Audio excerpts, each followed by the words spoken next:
If you're an adventure motorcycle enthusiast, if you love Hondas, today is a big day because the company has launched a brand new Honda Africa Twin. This is the 2020 model and it is completely new. New frame, new engine, new suspension, new wheels, more features.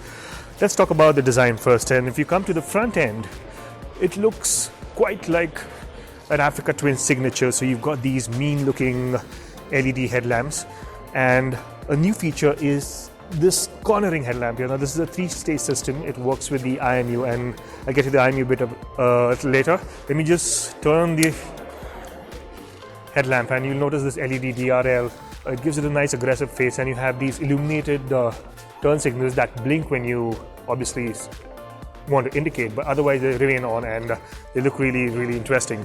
Let's move to the side, and if you notice, this is a pretty large tank. It's a 24.8 litre fuel tank, and that is because this is the adventure sports variant of the Africa Twin. So the big news is Honda has not brought the base or the standard Africa Twin, but rather they've got the adventure sports variant, which is more of the sport touring version of the Africa Twin. So we'll talk about the standard one a little later, but this is what we get in India right now. So again, a very interesting design here. You get this pearl finish, white, you have a metallic blue and a red, and it sort of adds this whole lovely design that really grabs your attention. Also, another design element that really stands out is this painted white frame. Some may like it, some may not like it, but I personally think that it is quite an interesting addition. Let's move to the rear, and again, even this portion is completely redone. Very slim profile again, and you come back to the LED tail lamp. Now again, that looks sort of like an evolution of the previous LED tail lamp. Very slim, compact section over there. Let's talk about the seat height now. Honda has dropped the seat height on the new Africa Twin, so though this is a tall motorcycle, it's got significant ground clearance, well over 200 mm, but at the same time the seat is quite low.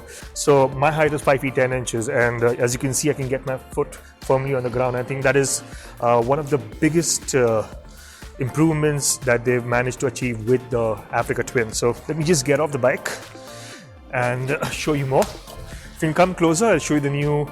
Okay, this is the new 6.5 inch TFT screen now. This is a touch screen, so you can change a number of settings. As you can see, I'm changing the Honda selectable torque control setting right now. You can select different modes.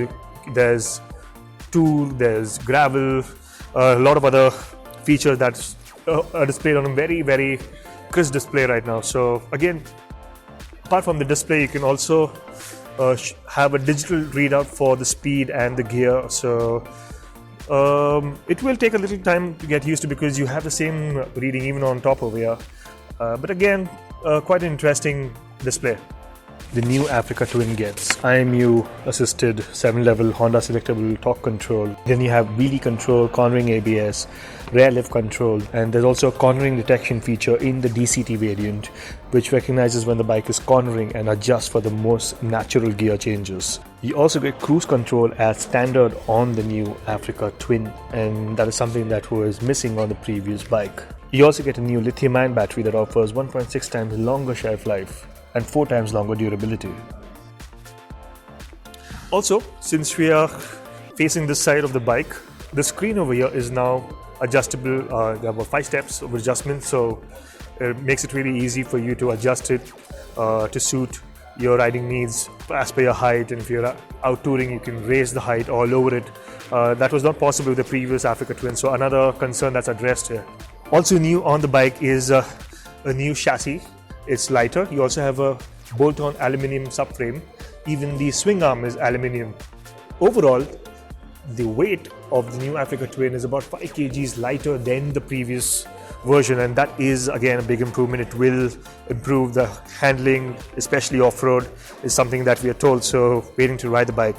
Okay, let's move to the engine now. This is a BS6 compliant engine. Displaces 1084cc, so that's up from 998cc. The power is a little over 100 horsepower, and the torque has gone up to 105 Newton meters. So again, quite a powerful new parallel twin liquid cooled engine. So when you come over to this side, you notice the manual transmission, the manual shift lever over here. So earlier the Africa Twin didn't have a manual transmission option in India, but you now get it. So let's talk about the suspension now. You have fully adjustable forks at the front and an adjustable monoshock. Now this is not electronically adjustable. That variant is not coming to India anytime soon. So we'll have to do with the manual adjustments for now. Other improvements are the new brakes and the new tubeless 5-spoke wheels. So again, that saves you the hassle of fixing a tube in the middle of nowhere, as was the case with the previous Africa Twin where you only had a tube type setup. So again, 21-inch front wheel, 18-inch wheel at the back, and that should be great for riding both on and off-road. And yeah, that pretty much sums up the new Honda Africa Twin. Now, prices begin at 15.35 lakhs ex-showroom for the manual version and 16.1 lakhs for the DCT variant. Bookings are now open and deliveries begin in May 2020. So very exciting product, new product, and yeah, exciting times for somebody who wants to own an Africa Twin.